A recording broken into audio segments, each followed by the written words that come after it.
Welcome to the Cohn Zohn podcast. If you're listening, you won't be able to see our special guest this week, but we have a special guest. His name is Bruce Bochy.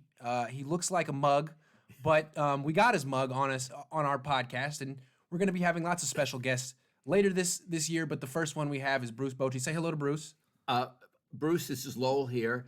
It's nice to have you. Here's his coffee mug, and we, as he would say, we'll be fine. We'll be fine.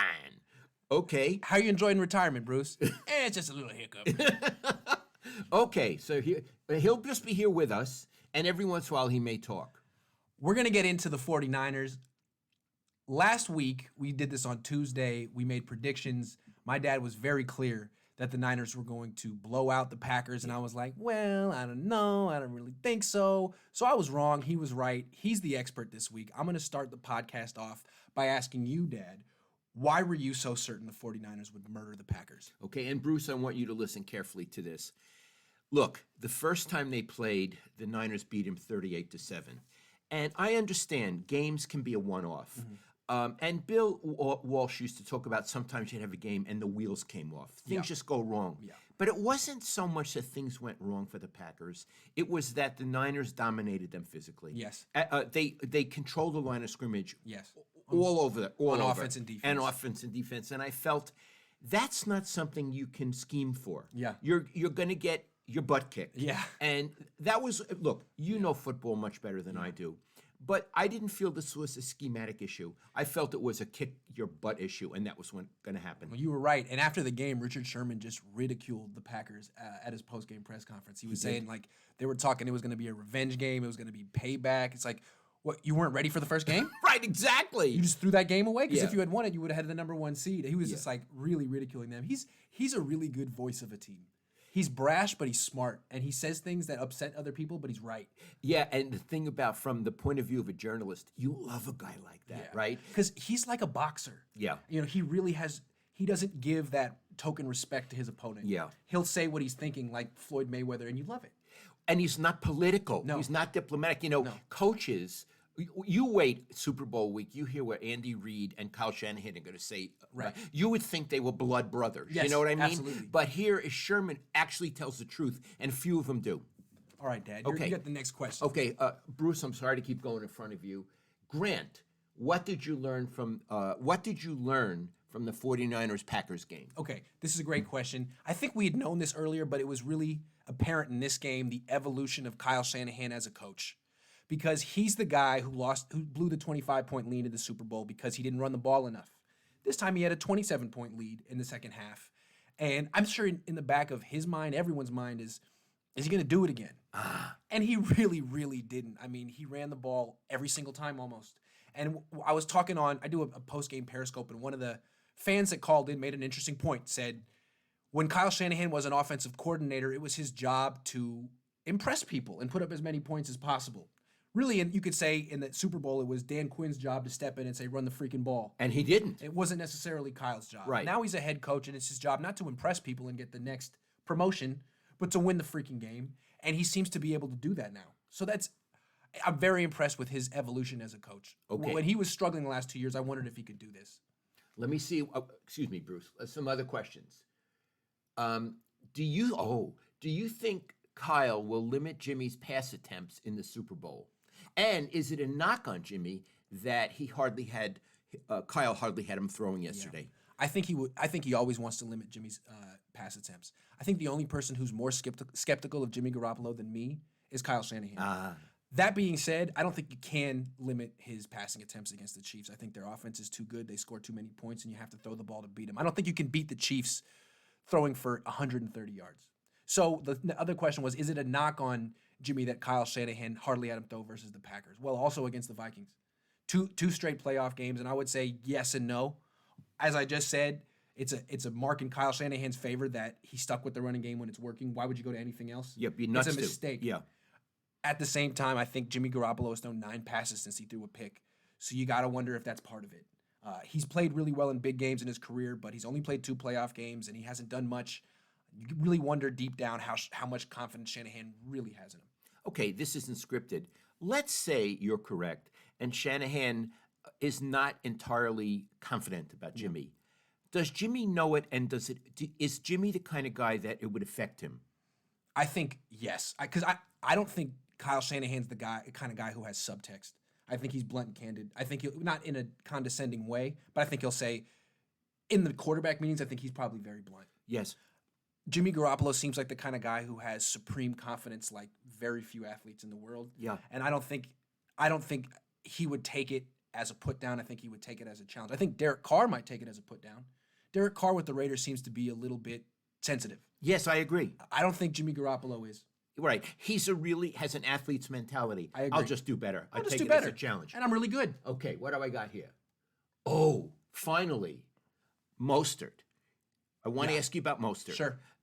What's all of this surfing stuff? Could you tell me about that? And then, excuse me, Bruce, and then you go next. He's from Florida, and he's a surfer. He's a really good surfer. He's like one of these all-around athletes. He was a track guy. He plays special teams. He's a surfer. But surfing is one of his big passions, and when he scores a touchdown, his celebration is paddling out and then catching the wave. I love stuff like that. Yeah. Hey, another thing before we move on. After the game yesterday, Sherman, who was so interesting, I read a quote, said he really thinks Mostert is good for Kyle's offense, but on another team, in this quote, he could be an average Joe. He could be a regular Joe. A regular Joe, I'm sorry. I don't know what he means. Yes. Okay. So Kyle Shanahan runs this outside zone scheme. Yep. And they talk it's a one cut scheme. Basically, you just run parallel to the line of scrimmage and you find a hole and you make one cut and go. In other schemes, like sometimes you'll see a running back have to make lots of cuts, like maybe a jump in the hole or a spin, or it's very like more is required. In Marshawn Lynch would do yes. it. Yes. In the Mike Shanahan, Gary Kubiak, Kyle Shanahan historic offense, the reason that 6th-round picks and undrafted guys can succeed is they don't have to do that much. You have to be fast and have good vision and be decisive, and he's all of those things. Okay. All right. Yeah. What question you have for me? Dad, do you put Kyle Shanahan in the same class as Walsh going into Super Bowl in the 3rd year? Interesting. Very interesting since I wrote that. I think he's parallel to Bill in the sense in his 3rd year, he completely made a wonderful team and I guess a wonderful organization and is going to the Super Bowl. But he's not yet in the same conversation as Bill because, first of all, he didn't win the Super Bowl yet. Bill won the Super Bowl, and then Bill won 2 more Super Bowls, and George Seifert won a 4th and then a 5th, but the 4th, Bill kind of set him up for that. Yes. So I would say Kyle is really, really, really promising. Let's see what happens over time. Yeah, and the way I look at this team, it's similar to the 1981 team. It's not like the 2011 team. That team had a lot of veterans. Yes. That Jim Harbaugh. They had a bunch of losing seasons because they had been mismanaged. That's not what the 1981 Niners were. That was a young, rebuilt team that Bill Walsh had developed. Same with this team here. Yes. So it's a particular type of accomplishment. It's similar to what Bill Walsh did, and if he wins the next game, he's in that conversation. Absolutely. Yes. And whatever conversation he's in now, boy, does he deserve a lot of praise. Yeah. Yeah. Absolutely. I mean, he's done a beautiful job. Yeah, I mean, he's probably, knowing how the playoffs have unfolded, he's the coach of the year. I agree. Yeah. Okay. I mean, John Harbaugh's probably going to win it for all the stuff he did in the regular season, but Kyle Shanahan should be the coach of the year. John Harbaugh win it. Now, again, I don't know John, but forget John. Forget John. Forget John, forget Lamar Jackson. What is John doing these days? Probably fishing. Yeah, forget John. John. Okay, Grant, let's not pick a winner. I feel like it's like Passover. Yeah, yeah. Okay, Grant, let's not pick a winner in the Super Bowl for another week because we're going to do it next week. Yeah. He'll be in Miami. I won't, but we'll figure it out. But what do you admire about Andy Reid and what do you not admire? And is he an all-time great coach?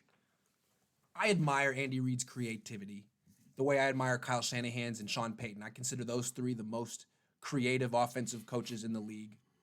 I mean, he has taken Bill Walsh's West Coast offense and evolved it. That's a good point. If Bill Walsh were alive, he'd be really impressed with Andy Reid. Yeah. He's taken all the college football influences. He uses the shotgun. He uses the spread offense. He uses the pistol. He uses the zone read. He has probably the most sophisticated screen game. He has, and he's terrific at getting the ball down the field, which he didn't with Alex Smith. Yes. So he's very, very creative. What I don't admire about him is that he doesn't seem to be a winner. I mean, has like a 500 record in the playoffs, and historically, in very pressurized moments, he seems to lose all of his aggression and nerve and become somewhat submissive. Submissive is interesting. Yeah, I mean, the results, he's only been in one Super Bowl and didn't win it. That's right. So although there's something really special about him, there is something lacking. And I think we talked earlier before we started recording, he never has had a great running game. No. And he never has really had a great defense. No.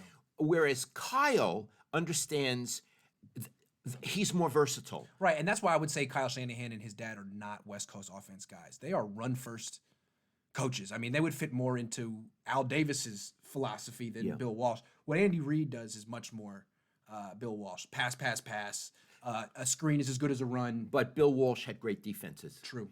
He was a total football coach. This other guy seems to be an offensive coordinator who doesn't really have faith in or even interest in the other parts. Totally agree. It's when you say, is he an all-time great coach?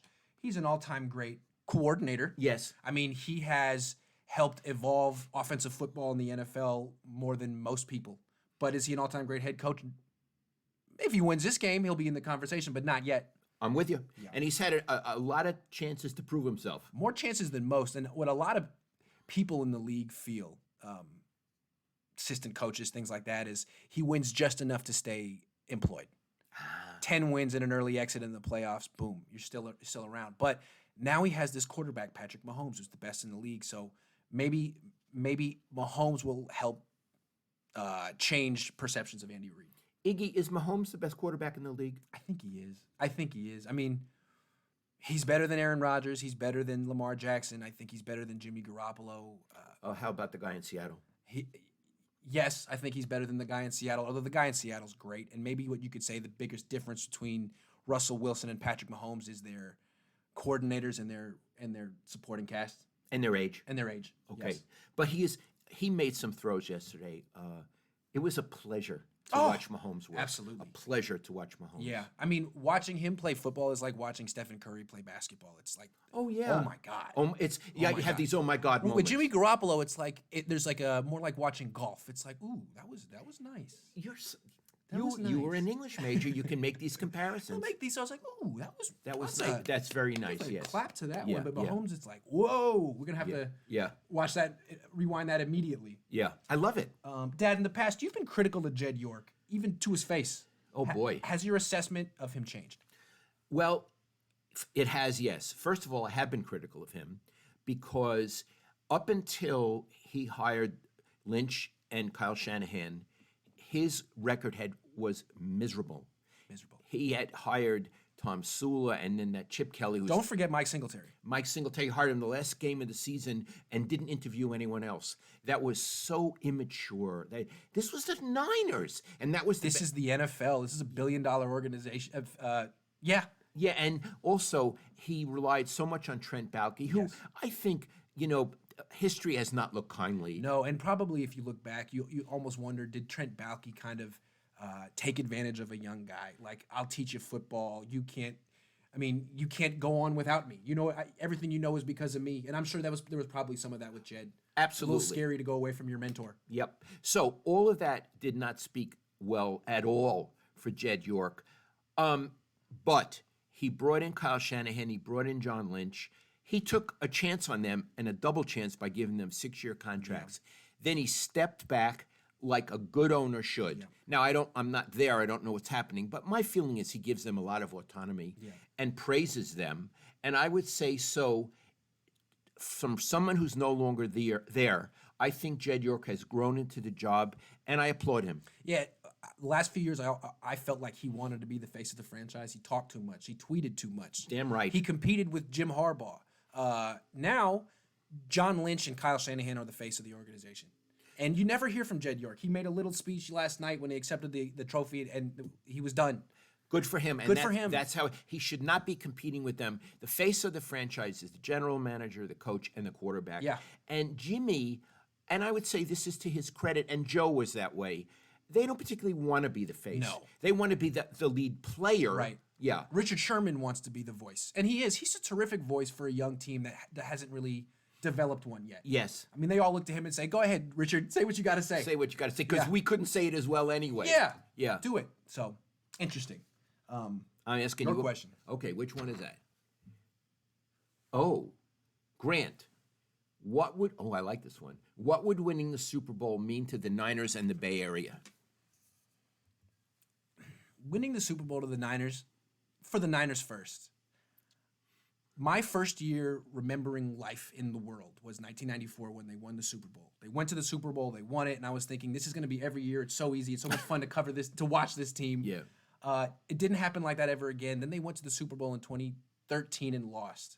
And it was like something, not unholy, but something that the Niners aren't supposed to do. Well, they never had lost the Super Bowl. They never had Harbaugh, lost. as much as I like him, he's the first one to lost the Super Bowl. And it sort of diminished their legacy. Yeah. And it's like they have an opportunity to right that wrong. Yeah. You know, to go back to the Super Bowl 25 years later. They won it in the 75-year anniversary season of the NFL. That was the 100-year anniversary season of the NFL. There's all these parallels. Mike Shanahan was with the team back then. Kyle Shanahan's with the team now. Oh, that's nice. And it sort of can erase the last 25 years and get back to the original dynasty. Correct history. They can correct history. Yeah. Like we're in Donnie Darko and we're in like some sort of like parallel universe that wasn't supposed to happen. Yeah. And now you can kind of close the loop and bring it back to where it was supposed to be. I like it. You like that? Yeah, I like it. Donnie Darko. Now, I have more for that question, Okay. though. And what would it mean for the Bay Area? Yeah. Well, I think it would be extremely significant because without the 49ers right now, the Bay Area would be a wasteland for sports. The Warriors are in the middle of a gap season, to be nice. The A's never matter. The Giants are years away from mattering. The Raiders are leaving. It feels like the Warriors passed the torch to the 49ers, and now they're the one organization that makes this region relevant in the sports conversation nationwide. Right. I love it. And if the Niners come back to what they used to be, when I was covering them as a young man, they were The Yankees. the Yankees. The Lakers. They were maybe the most important sports franchise in America. Yeah. And along with, it's always the Yankees. And I'll grant you the Lakers. Although I don't feel that way about the NBA, but okay. Right. I I'm don't- just saying, I went to school in LA. Yeah. They love the Lakers down there, and they have all those championships. And I feel it's the rightful place of the 49ers to be Right. a national team like Dallas wants to be. Right. And I would like, not because I root for them, but because I live in Oakland and I've been living in the Bay Area since 1966. I kind of think it's great. I think it's great for the NFL, too. They need a marquee franchise on the West Coast. Yes, they do. And Seattle was good, but Seattle isn't the marquee city on the West Coast, and it never will be LA. They just don't care about football that much. I live there.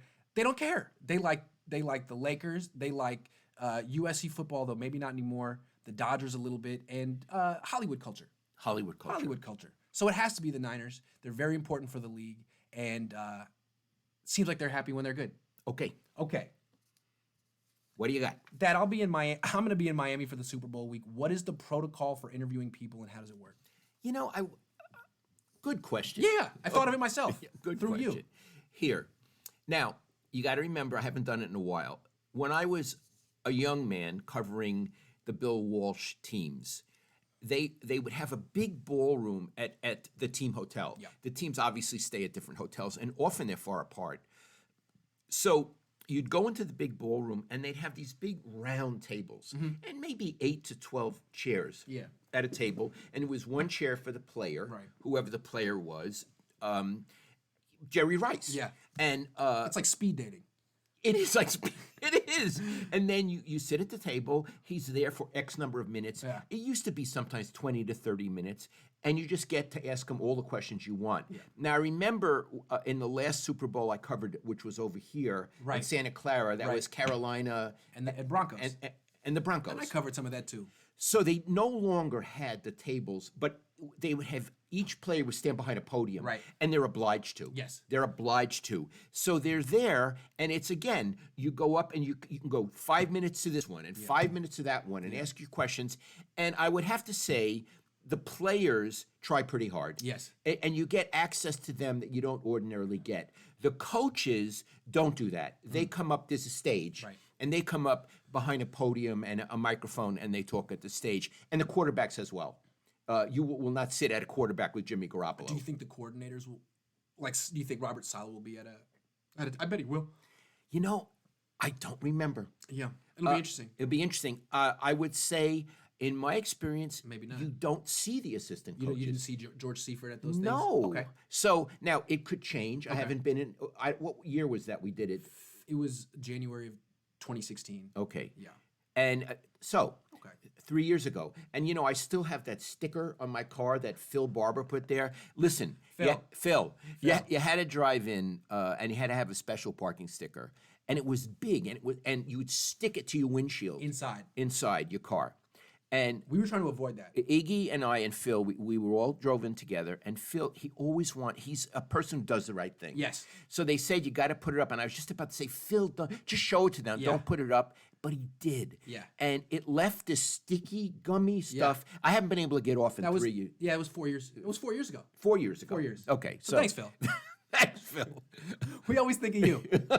Okay. Now All what? right. I love you, Phil. It's Yeah. just, Bruce, I love him. Yeah. I got the sticky stuff. Yeah, it's a good story. And in fairness to Phil, he bought me a special scraper, but it didn't work. Because he does the right thing. He does. Yeah. He's a good person. Okay. Grant. Oh, I like this one. What topics? Because Grant's going to have to write every day, and I won't. What topics leap out at you for Super Bowl week? And I'm saying 49ers topics because you cover the Niners, you don't cover Kansas City. Right, of course. Do a lot of features. So in terms of personality profiles, it would be interesting to do Kyle Shanahan. Not what's he really like, but what's he like behind closed doors when he's not presenting himself to the media? How does he really coach? Well, that's what he's really like. That's what he's really like. And he wouldn't describe it, but you could talk to players on the team. Name some players you'd ask. Because what I always learned, if the person, number one, doesn't want to talk to me, I'll go to 2, 3, 4, and 5, and I'll get an image of him. Richard Sherman would talk, Joe Staley, Robbie Gould. Oh, he'd be good. John Lynch. Yeah. Nick Bosa. Nick Bosa's candid and to the point. Oh, you know what? And Nick Mullins. So what I'm saying is, you don't have Kyle because he doesn't. First of all, he'll be on a stage. You can't get him alone. Plus, he's not reveal much. Right. But you don't need him because you get this look around him, Yes. which equals him. Which is probably even more authentic than someone describing what they're like. Absolutely. Because when you get into that, you're wondering, are you a reliable narrator? Who really describes themselves realistically? It's always what you want to be. That's right. Right? That's what you learn when you study first-person narration in your English class, like Huck Finn. Okay, more personality profiles. Jimmy Garoppolo. I mean, it all worked out for him in his career to come here, but when he got traded to the 49ers in 2017, they were 1-10. How did he feel about it? Can he be more candid about it now that it's a happy story? Was it a come down coming from the Pats to the 49ers? Back then, the Niners didn't seem that much different than the Browns. Absolutely. They weren't. Yeah. Iggy, can you talk to his father? I think I probably could. Call his father. Yep. Because he may say something that Jimmy wouldn't say. Yes. So Interesting. if you can get that number, call the dad. See what I can do. Yeah. Also, Raheem Mostert, the surfer. Oh God. Does surfing help him play running back? Are there parallels and carryovers? I think there are, Yeah. and I bet it's the kind of thing he would love to talk about. Yeah. Because when I see him going through a hole, Yeah. it's like he's riding the board. It's like he's riding the board. I Yeah. agree. And then one more that I could do that's more analytical, which would be fun, which would be the similarities and differences between Kyle Shanahan's offense and Andy Reid's. Oh, I would love that. That would be cool. Yeah, and that's the kind of thing because you are unabashedly, if I'm going to say a football expert, you don't need to talk to Joe Schmatz about that. That's something you can handle on your own. It is. It absolutely is. Okay, but don't tell him now. I won't. Okay, I won't. We gotta save that. So we're saving that. We're saving that. Okay. All right. Give me the topic sheet. Give me the Topics. topic sheet. So, Bruce, how we doing, Bruce? How you doing? What do you think? Okay. You've been a terrific guest too. I want to say. Yeah, he doesn't interrupt. Yeah, we're gonna get to you. Don't worry. Okay, Dad. Do the players get tired of the Super Bowl hype? And can you tell a good story from Super Bowl week? And what do coaches and players do the week preceding the Super Bowl week, as in this week? Okay. I do believe that the players get tired of it. And it's, first of all, they want to do football things. Yeah. Second of all, they're never wild about the media. Third of all, a lot of the questions during Super Bowl week are novice, shallow questions because most of the people haven't covered them. So they're going over all kind of old stuff. Right, and some of the people are like not even sports writers, right? They're And like it's like Howard Stern wannabes. Yeah, and they ask questions, and you want to smack yourself in the head listening, or smack them in the head. Yeah, right. Yeah. So Smack someone. Smack someone. So I think the players find it a little redundant, and also the questions are not interesting. Yes. Okay. What was the next question? Tell a good story from Super Bowl week, and tell a good story from Super Bowl week. Okay, I got a good story. Okay. It was I don't know what year it was. The Redskins were playing somebody in the Super Bowl, and I was they used to. I'm old. They used to have media day was Tuesday. I don't know if they have it anymore, and everybody was there. So I was talking to Joe Theismann. You know this story? Tell it. Okay. I was talking to Joe Theismann. Yeah. I was with Annie Killian. She was at the Merc then, and we would. Joe was really nice, and he liked a lot of attention. Yeah. He wasn't a quarterback anymore. He was just an older guy, and So we asked him if Joe Gibbs was a genius because we had been used to asking about Bill. Was Bill Walsh? And that was Bill's main offensive rival in that Oh, time, absolutely. Right? And Gibbs was more of like the running, run the ball and things like that. He was a great coach. Yes. So Theismann says, look, it's hard, Joe's a great coach, but a genius. I want to tell you, he's no Norman Einstein. Well, Norman Einstein, I thought he meant like Albert Einstein, So I got the giggles, and Annie got the giggles too. Yeah. I thought I was going to pee my pants. Yeah. Let's face it. Yeah. And we're laughing, and poor Joe was standing there because he just said Norman Einstein. Yeah. And I thought, what a schmuck. Yeah. He Norman Einstein, E equals MC squared. So, well, I guess Theismann's no genius. So he sees it. He just, I got to go. And he's humiliated. We're laughing. And then he left, and Annie and I started laughing out loud. Yeah. Okay, cut to a few years later. I'm on some kind of trip to New York. I might have been with the A's. I don't know. And Brian Murphy says, there's a bunch of guys going out to dinner at the Palm 2 on 2nd Avenue at Steakhouse in Manhattan. Why don't you come, Lowell? So I go, and we're having. Are you listening, Bruce? So we're having dinner, and there are these two guys I don't know, and they're very pleasant. One was a private eye. I remember that. And they said that they had gone to the same high school as Joe Theismann, and in the same year as Joe Theismann. So I said, look, got to tell you the story. I got to tell you this story. And I told them the story about Norman Einstein, and I was laughing, and they go, oh, no. We know Norman Einstein. He was the valedictorian of our class. He was a genius. He was a genius. And so there really was a Norman Einstein who turned out to be a doctor. So, Joe, if you're listening, my dad apologizes. I apologize. And I admit that as smart as Albert Einstein was, he had nothing on Norman Einstein. Although probably when you told that story, you probably should have explained who Norman Einstein was. Right. But fair enough. Okay, you had one more question for me? Yeah, what do the coaches and players do this week? Yeah, now that's key. They have 2 weeks. This week is serious for the coaches. This is when they make their game plan. Right. You don't wait till Miami because there's too many media obligations. You do practices, you do walkthroughs, but you're talking to a lot of media, and you're out to dinner with your family and all that. The game plan gets installed this week, and if you don't know it, Kyle, you're in a lot of trouble. But I'm sure your dad has told you that. And he's been to a Super Bowl as a coordinator. I think he knows it. Yes. Yeah. So the big week of preparation is this week, and the Super Bowl week is sort of a subtext. Right. Okay. And for a creative guy like Kyle Shanahan, what he needs to avoid is sort of nerding out this week and doing too much preparation. Yes. Don't put too much into your game plan. You don't need to do that. There's a certain point where there'll be diminishing returns. Yeah, I have a follow-up to that is players, coaches on the 49ers, when Seifert was the defensive coordinator, the morning of the game, the defensive coaches would try never to be near him because he had new plays. Oh, no. And he would want to install new plays that they had never practiced. So they would Sunday morning. Woo. So the defensive coaches, they'd go to the bathroom, they'd take a walk because it's insane. It's insane. It's nervousness. Nervousness. Yeah. And they felt it wouldn't be helpful. Right. So they all tried to stay away from George That's that morning. That's a great story. Yeah, it's That's true. a good story. It's a true story, guys. Okay, You're hold up on. next. Grant. Aha. This one here. Who is your favorite 49er player and why? And I got more. Okay. The answer is Nick Mullins. I love Nick Mullins. He's a great kid. I loved watching him play well last year, and not only that, like I've gotten to know his grandfather. His grandfather, Larry. He watches my periscopes. They're a really nice family.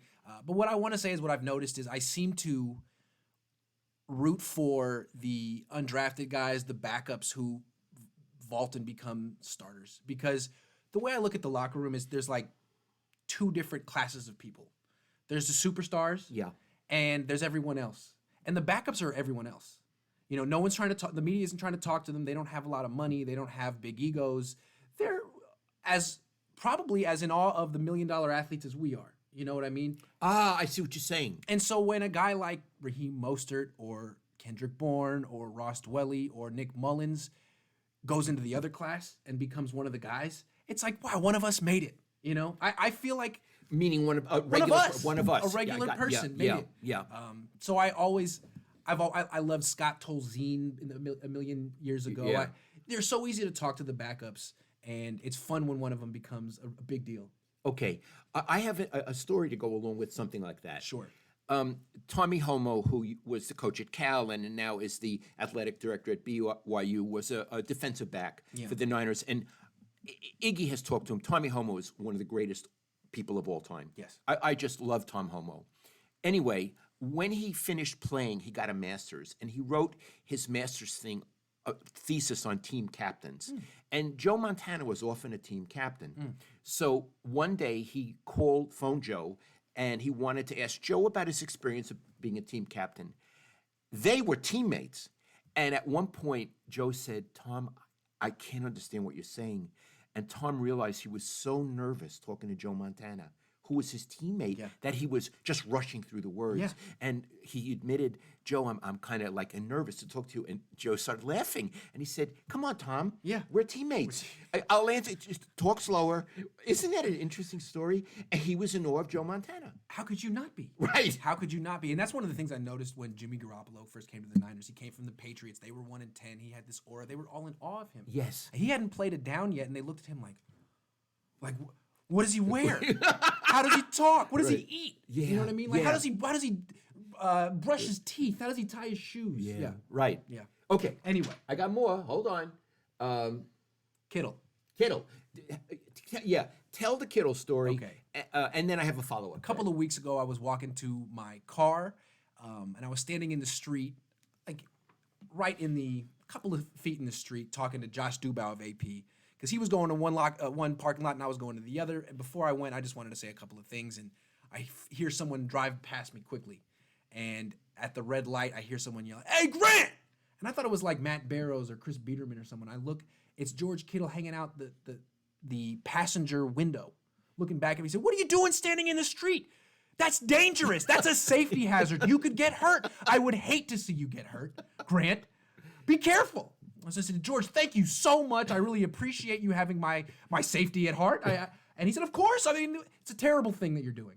So it was really funny. I mean, he's a very playful But guy. here's what I want to say. He wanted to let me know that he knew my name. That's right. Because you didn't know that he knew your name. No, I mean, up until a couple of years ago, no player or coach ever used my name. Right. I was he who must not be named. Or referred, I was Voldemort. And now this year, I mean, like everyone Voldemort. Everyone makes a point. Like I'll be standing interviewing someone, and Mike McGlinchey will come over, and I'm like standing next to his locker, and he'll say, "Excuse me, Grant."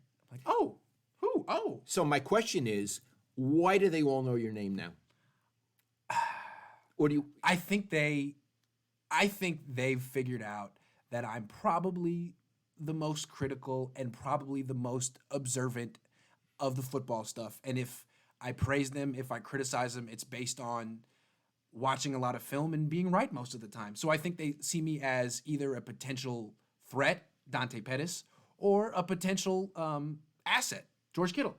Asset. Someone who can criticize correctly or praise correctly. And I think it's easy for athletes to write off people who don't know what they're talking about. Yes. But if they see that you do know what you're talking about, they're gonna either hate you or try to get you on their side. I would call it begrudging respect. That's the perfect phrase. Begrudging respect. You owe me a nickel for that. I like that. And I want to say, you are not the biggest threat to Dante Pettis. I'll tell you who is. Dante Pettis. Dante Pettis. Right? Yeah. Okay. Yeah. Hold on. I think you got one for me now. Yeah. Bonus topics. We got bonus topics. This was one. You ask it. Iggy, do you even want to talk about Green Bay and Tennessee? Don't Hell you? no. Okay, Their history. that's right. Who cares about them? That's right. What you learn in sports, and this is something I'm not like this in real life. I really keep friendships for a long time and relationships. Their history, Green Bay and Tennessee. As much as I thought of Tennessee, I never thought much of Green Bay. They're out of the conversation. Think about it. In 5 years, if we're sitting down and be, hey, Dad, do you remember the 2019 Packers? You'd be like, no. That's right. And why would you? They were basically a mediocre team. Yeah. So the conversation in sports moves forward. Yep. And you're allowed to say, I don't care to talk about them anymore. In Green Bay, let them talk about it. Yeah. Not in the Oakland Not our Hills. problem. Not our problem. Little Lord Fauntleroy is their problem. Lord Fauntleroy. Okay, other non-topics. Why don't you say what some other non-topics? The Warriors. The Warriors used to be a big topic in the Bay Area. And I feel The like biggest. a lot of people made their careers talking about the Warriors during this win streak. Now they're having, you could call it a tank year, a gap year, whatever.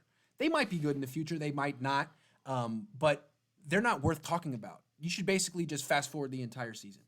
I agree. I have not watched a minute of their games. It's not worth watching. And I never read an article about them. And honestly, I don't even know the names of Doesn't most matter. Yeah. All it matters is next year when Stephen Curry and Klay Thompson are back, then you could talk about them again. But who knows? They might be like a good team, not a great team. Exactly. Other non-topics. The Raiders, and they've been a non-topic for a long time. I always rolled my eyes when I read articles about the Raiders. They're a Vegas team. They're a Las out. Vegas Yeah. story. As soon as they started building that stadium, they didn't matter to the Bay Area anymore. There's no future here. The Las Vegas Journal Sentinel, whatever they are, should be Sun whatever, should be up here writing about them. And it's like, why are we even watching them? They're not good, and they're leaving. So the Raiders don't matter. Was it the Las Vegas Sun? Is that it? Sun, Sentinel, The whatever. Sun. Whatever. Be careful. Also, Antonio Brown. Who cares? Oh, yeah, he's out. He's out. not a Raider. He's not a football player. He's just a guy who has outbursts on Twitter, which is fun. Okay, now, Bruce, you listen, please. Are the Giants a topic? No, For me, I'd say they are a quasi-topic. not in January. Not in January, no. But in spring training, Yes. When you get all Yes. the articles that they're Because really they looking have- good, they're really looking good. Because they're kind of like the Niners where they have the history. Even Yeah. when they're not good, they've won championships. They're a marquee franchise. You even talk, I mean, look, we have Bruce Bochy on our show, On a football show. on a football show. So Yeah. that says something. Okay. What's the last question? This The is the- topics you do want to talk about, the Niners and why. Why are the Niners the only conversation that matters right now? In terms of sports in the Bay Area, the Niners are the only topic that matters. What's more, they're going to the Super Bowl, so they really matter. And I want to say something else. There is something about rising from the ashes. Yes.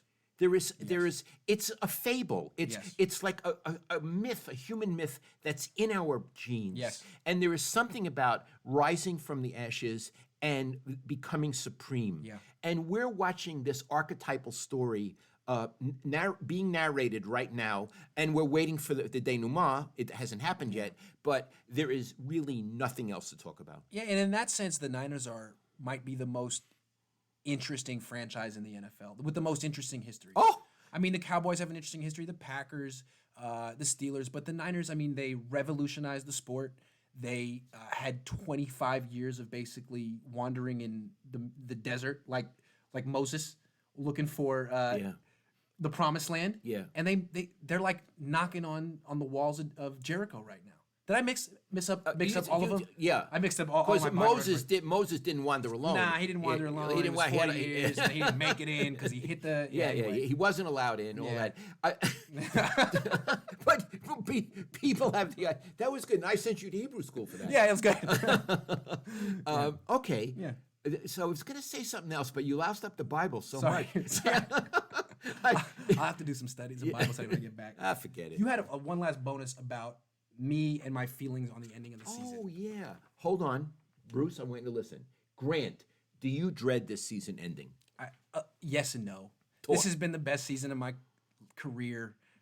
Best in what way? I finally got control of what I'm trying to do. I mean, I feel like for the last 8 years, people hated me and my coverage, and I finally found my voice, my style, and people like me. So it was if I become a success in this business, it's gonna be because of all the things I did this year, which is nice. And I really like working every day and the rhythm I've gotten into, And also covering a good team. covering a good team. It's been not a bunch of sourpusses. yeah, it feels like a really, really special year, and in 2 weeks, it's gonna feel weird to be detached from it. And not go down there. It's gonna feel weird. At the same time, it's gonna be really nice to see my wife again. I feel like I haven't seen her in 6 months since I got married. She was so nice to agree to a wedding like 5 days before training camp. We did a 2.5 day abbreviated honeymoon, and then I haven't seen her since. So we're probably gonna go to like Puerto Vallarta or Palm Springs and do something really nice, and I'm looking forward to that. Yeah. So I'll find a way to live life without football for a few months. Right. So you'll return actually to real life. Yes. Because you've been in football life. Yeah. And you've been in 49er life. Yeah. So people ask me like, "Hey Grant, what'd you think of that debate last night?" What debate? Is there an election happening? Right. Do things happen in the world? I haven't even read a book since like March. It'll be nice to read a book. Because you're just thinking football. Yeah, if I have free time, it's like, well, I'll watch some film and do a YouTube video, or maybe I'll go on Periscope, or I should. It's like I don't have enough time to do all the different things I want to do, and now it's going to be nice to like hang around and read a book. Okay, well, on that note, here's what I want to say. I love this. I love my son. Grant Iggy. Love you too, Dad. Thank you, sweetie. Says goodbye. I say goodbye. And Bruce, we don't want to forget Bruce. Bruce, thanks for sitting in with us. Yeah. And I don't know what you're going to be doing this year, but Lowell thinks you should be managing somewhere. And I want to tell you where you should be managing. San Francisco. Yeah, I like it. And Yeah. when you figure it out, please just whisper to us. Yeah. Take care, guys.